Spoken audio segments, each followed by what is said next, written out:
Hi, my name's Pam Cheek. I work at Impact Counseling, and I'm also working with an abortion recovery group called Surrendering the Secret. I grew up in a Christian home. I knew Jesus from an early age, and I had really high moral standards.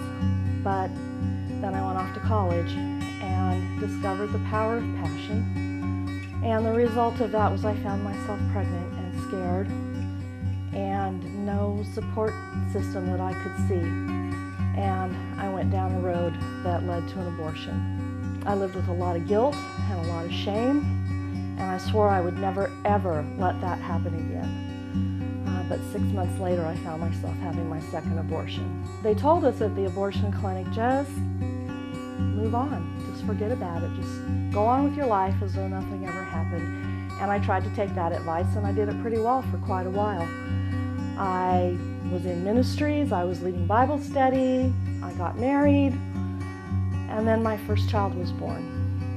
And all the guilt and all the shame all rose back up in me, and I knew that I deserved punishment, and I did not deserve this beautiful baby. I kept waiting for something to happen because I knew I deserved it. And so we started getting out again. We went back to church. And our church bulletin sometimes had little inserts in it, and an insert fell out that Sunday into my lap, and it had a cartoon on it.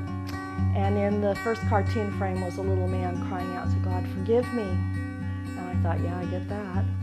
And in the second frame, the little man was crying out again toward the sky, "Oh, forgive me." And I said, yeah, I get that. And then the third frame was a voice coming down from heaven, and it said, "Forgive what?" And it struck me that day for the first time that God had forgiven my sin the very first time I cried out. That the punishment that I did deserve had fallen on Jesus, and I did not have to pay it. Too good to be true. Forgiven as far as the east is from the west.